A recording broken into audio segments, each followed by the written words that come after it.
been driving trucks for the past 15 years, and in that time, I've seen my fair share of strange things. But I will never forget that one night in 2017. I was driving through the Mojave Desert in California, heading toward Arizona. I can't remember what I was delivering, probably some appliances. It was nighttime, and the darkness was so thick that the only light came from my headlights. Normally, I didn't mind my dim lights, but that night, with no other vehicles in sight, I realized I should have replaced them. I had to strain my eyes just to see the road every few minutes. I considered pulling over and waiting for daylight, but I didn't want to waste time. I was already short on money, so I figured I'd keep going. After all, it was a straight road. There was about an hour left until sunrise when I spotted something ahead. Something lying in the middle of the road, slowly moving toward me. I panicked, thinking it might be an animal, so I slammed on the brakes. As the truck came to a stop, my headlights revealed something truly bizarre. A red Ford Fusion, hazard lights blinking, parked right in the middle of the road, as if someone had deliberately placed it there. And the strangest part? The passenger side door was wide open. Now, I'm not easily scared. I've been in my fair share of fights and dealt with plenty of shady situations in trucking.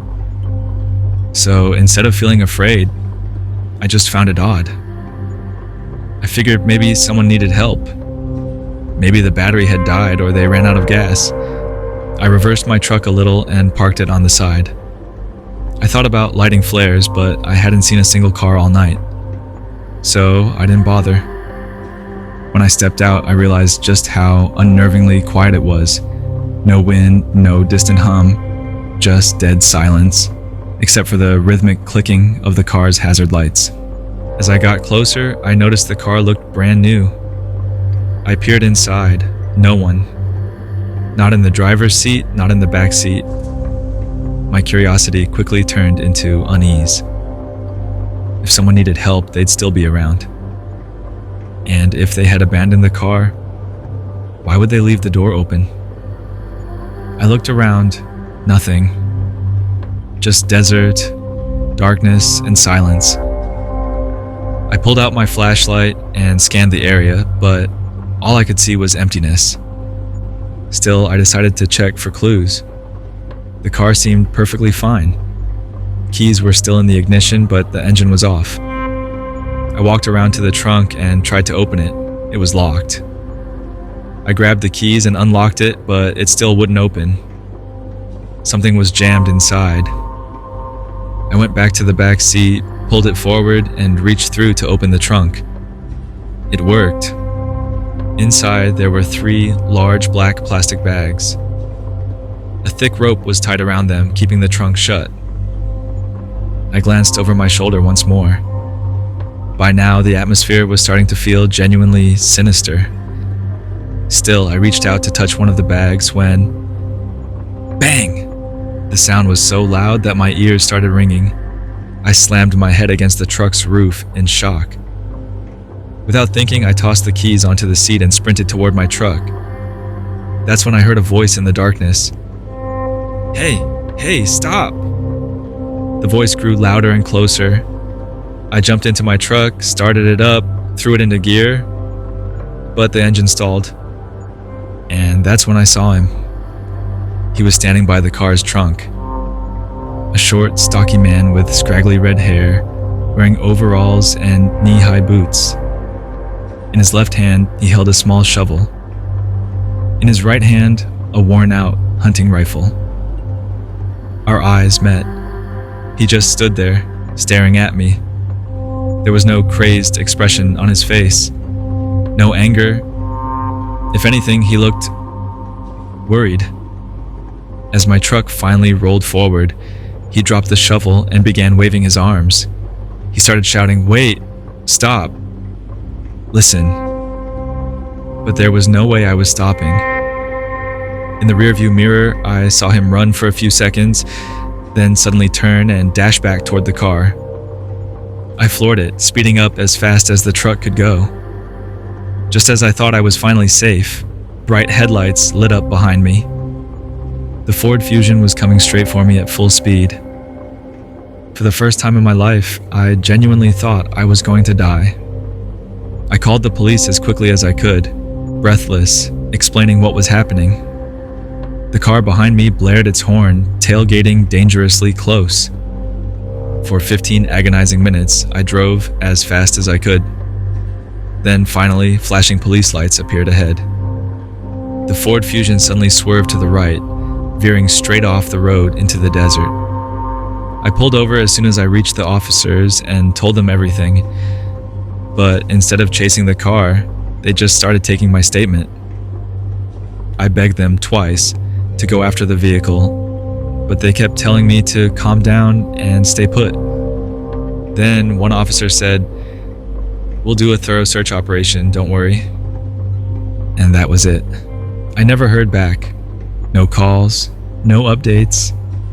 A lot of my friends have seen creepy things out on the road, but no matter how many times I've told this story, it only raises more questions.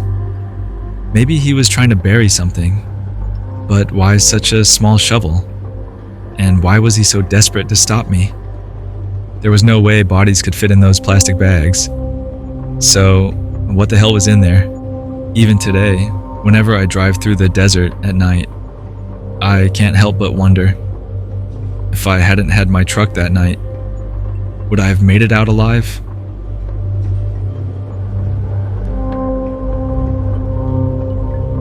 I'm sure you've seen those videos on the internet where truck drivers show their daily routine and share tips with each other. Or maybe you haven't, but whenever I open TikTok or YouTube Shorts, that's all I see. Anyway, I won't go into too much detail, but I had to leave a good university due to some personal reasons. People always say that I could have done better than driving a truck, but honestly, this job isn't bad. I've been doing deliveries for over 2 years now. The toughest part of this job is the long hours. Until you do it yourself, you can't imagine how loneliness feels. My only advice is, deal with any worries or demons in your head beforehand, because they'll come back to haunt you during the lonely hours. That's what happened to me. This incident took place when I was just 3 months into my first trucking job. I was driving from South New Jersey to Lafayette, Indiana, a 12-hour drive. It may not sound like much, but considering I'd already completed an 8-hour drive before this, it was exhausting. I wanted to finish the delivery quickly, so I decided to drive through the night. I estimated that I would reach Lafayette by around 3 a.m. Everything was going fine. There were hardly any cars on the road, so I was able to drive a bit faster. About halfway through, I reached for a Red Bull from the center console, but there weren't any. I had forgotten to restock my truck after my last delivery. Annoyed, I slapped the dashboard and realized I had no choice. I either had to stop and get an energy drink or risk falling asleep at the wheel. I reluctantly pulled over at the first stop I saw. But as soon as I parked, I realized this wasn't a service station. It was an old, almost abandoned gas station with a small store attached. I figured if it was closed, I'd head to the next one. I parked the truck and walked over to the store. I expected it to either be open or locked.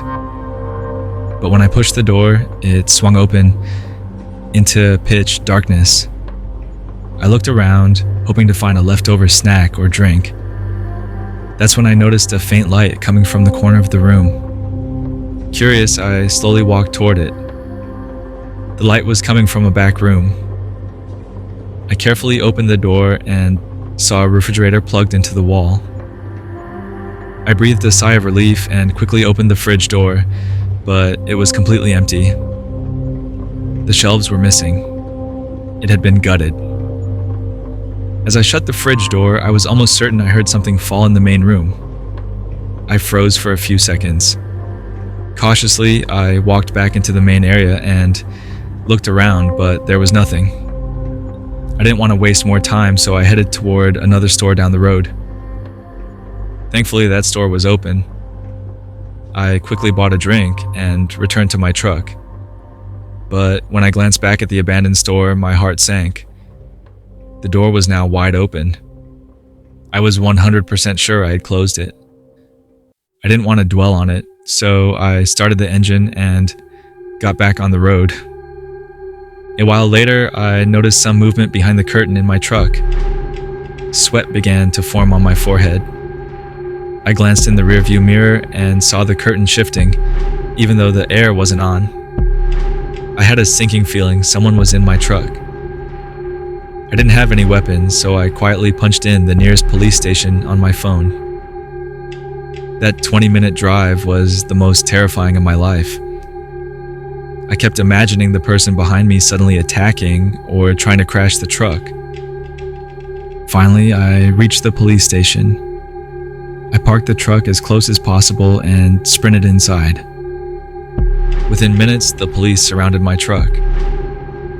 When I opened the back, what I saw will stay with me forever. The police pulled out 3 people, 2 men and 1 woman. They looked homeless, wearing tattered clothes and dirty blankets. One of the men was carrying 2 switchblades. All 3 refused to speak but stared at me with cold, menacing eyes as they were handcuffed. To this day, I have no idea what they wanted. I probably never will.